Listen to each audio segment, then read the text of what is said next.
কাহিনীটি পেশাগত pizza delivery ছেলের সাথে হয়ে যাওয়া একটি সত্য ঘটনা। এর শুরুটা হয় যখন রনি স্কুল জীবনে থেকেও পিৎজা ডেলিভারিতে পার্ট টাইম হিসেবে কাজ নেয়। একদিন রাতে যখন রনি তার শিফট টাইম শেষ করে বাসার উদ্দেশ্যে বের হবে, তখনই পিৎজা শপে থাকা ফোনটি বেজে ওঠে। রনি ফোন পিক করলে ওপাশ থেকে খুব কোমল সুরে একটি অর্ডার আসে। এমনিতেই রনি মনে মনে ভেবেছিল মানা করে ফেলবে, কারণ তখন পিৎজা শপ বন্ধের সময় হয়ে গিয়েছিল। কিন্তু কাস্টমার যখন 4টি সবচেয়ে বড় সাইজের পিৎজা অর্ডার করে, বড় অর্ডার বেশি কমিশন পাবে ভেবে সে রাজি হয়ে যায়। রনি পিৎজা নিয়ে বেরিয়ে পড়ে। ডেলিভারি যে ঠিকানায় দেওয়ার কথা সেটি পিৎজা শপ থেকে অনেক দূরে ছিল। রাত অনেক হয়ে গিয়েছিল। চারপাশ নীরবতার চাদরে ঢাকা।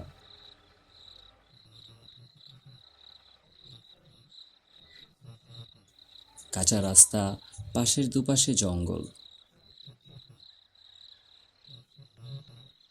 একটা ল্যাম্পপোস্ট পর্যন্ত নেই, যার ফলে সেখানে অন্ধকার আর অন্ধকার। কিছুক্ষণ পর রনি ডেলিভারি অ্যাড্রেসে পৌঁছে যায়।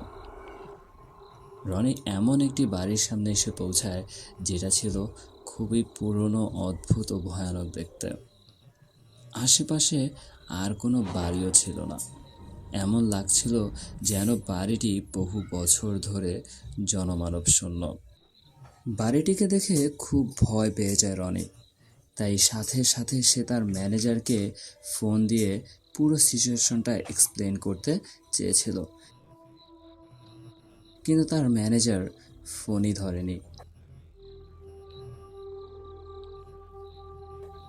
সে ভাবতে লাগলো যদি এই ডেলিভারিটা সে না দেয় তাহলে তার স্যালারি থেকে মোটা অঙ্কের টাকা কেটে নিতে পারে। ভয়ে ভয়ে ওই ভয়ানক বাড়ির দিকে এগোতে লাগলো।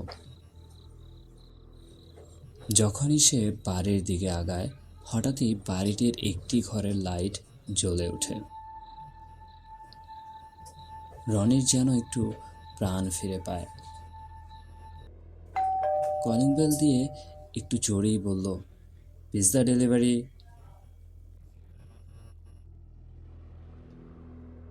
রনি আবারও বেল বাজালো।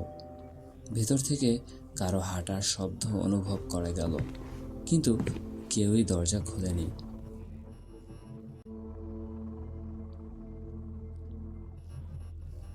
রনি চলে যেতে নেয়, ঠিক তখনই দরজা আপনা আপনি খুলে যায়।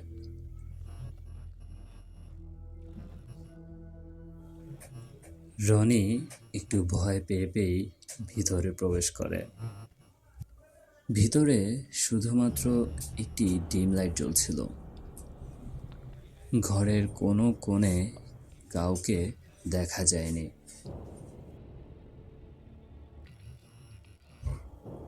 ঠিক তখনই রনি দেখল একটি সোফার নিচ থেকে কালো গুড়গুড়ে বিড়াল। যখনই ওই বিড়ালটি ওই রুমে প্রবেশ করে, তখনই ওই রুমের থাকা লাইট, টিভি, খেলনার মতো বাচ্চাদের কিছু আওয়াজ ভেসে আসতে থাকে। এবার রনি ভাবল ওর সাথে কেউ মজা করছে।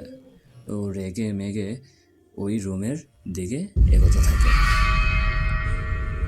রনি রুমের মধ্যে ঢোকার পর দেখতে পায় খাটের মধ্যে দুজন বাচ্চা মেয়ে বসে আছে, যারা ওর দিকে ড্যাব ড্যাব করে তাকিয়ে আছে। রনি কিছুটা রেগে গিয়ে বলে, তোমরা ঘরে আছো, তাহলে দরজা কেন খুলছো না? আমি কতক্ষণ ধরে কলিং বেল বাজাচ্ছি। রনি ওদের উপর রাগ হয়ে যায়। রনি একটু রাগ হয়ে বলছিল, আমি পিৎজা ডেলিভারি দিতে এসেছি। তোমাদের ঘরে বড় কেউ আছে যেন আমি পেমেন্টটা নিতে পারি? আচমকা ওই দুটি মেয়ের চোখ সাদা হয়ে গেল। ওদের দাঁতগুলো দিয়ে বোঝাচ্ছিল ওদের হাসিগুলো কতটা ভয়ানক হয়ে গিয়েছিল। ওই দুজনের মাথা দিয়ে দরজার দিকে ইশারা করছিল। রনি মাথা ঘুরিয়ে পেছনের দরজার দিকে যখন তাকায়, তখন তার হাত থেকে 4টি পিৎজা বক্স নিচে পড়ে যায়। আর সে দেখতে পায় একটি ভয়ানক লাশের মতো দেখতে মানুষরূপী এক মহিলা। সে সেখান থেকে খুব তাড়াতাড়ি বাইকের কাছে চলে আসে আর বাইক নিয়ে সেখান থেকে খুব দ্রুত বেরিয়ে যায়। ওই ভয়ঙ্কর মহিলা দরজার সামনে এসে রনির চলে যাওয়াকে দেখছিল। কিছু দূর যাওয়ার পর রনি বুঝতে পারে তার বাইক খারাপ হয়ে গিয়েছে। কিছুক্ষণ পর বাইকের ইঞ্জিন অফ হয়ে যায়। সে বাইক থেকে নেমে দেখলো তার বাইকের চাকা লিক করেছে। সে খুব ভয় পেয়ে পুলিশকে ফোন লাগায় আর খুব তাড়াতাড়ি সাহায্য চাইতে থাকে। সে আশপাশ খুব ভালোভাবে দেখছিল। হঠাৎ করে তার চোখ বাইকের আয়নার মধ্যে পড়ে,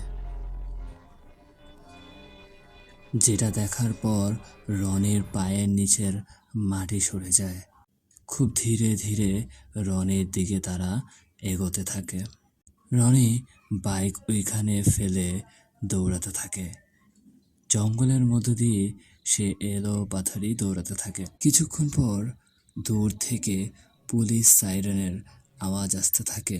তার ভিতরে সতেজতা ফিরে আসে। সে দৌড়াতে দৌড়াতে সাইরেনের দিকে ছুটছিল। দৌড়াতে দৌড়াতে রনি যখন তার বাইকের সামনে চলে আসে, সে দেখলো পুলিশ তার বাইকের ইনভেস্টিগেশন করছিল।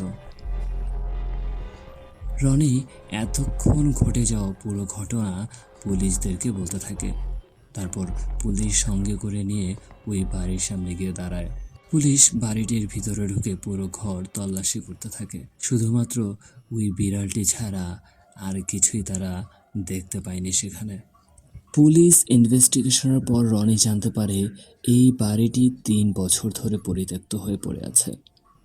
এমনকি তারা আরও বলে এই বাড়িতে 3 বছর আগে একজন মহিলা এবং তার 2 সন্তান খুন হয়। এটা শুনে রনি মাথা উল্টে পড়ার মতো।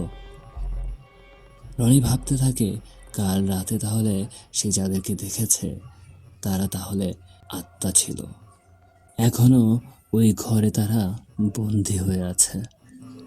কিন্তু সব কিছুর পরেও রনি একটি হিসাব কিছুতেই মিলাতে পারছিল না। যদি তার আত্মা হয় তাহলে কাল রাতে তাহলে তাকে কে ফোন দিয়েছিল? যাই হোক, এই ঘটনার পর রনি পিৎজা ডেলিভারি চাকরিটি ছেড়ে দেয়।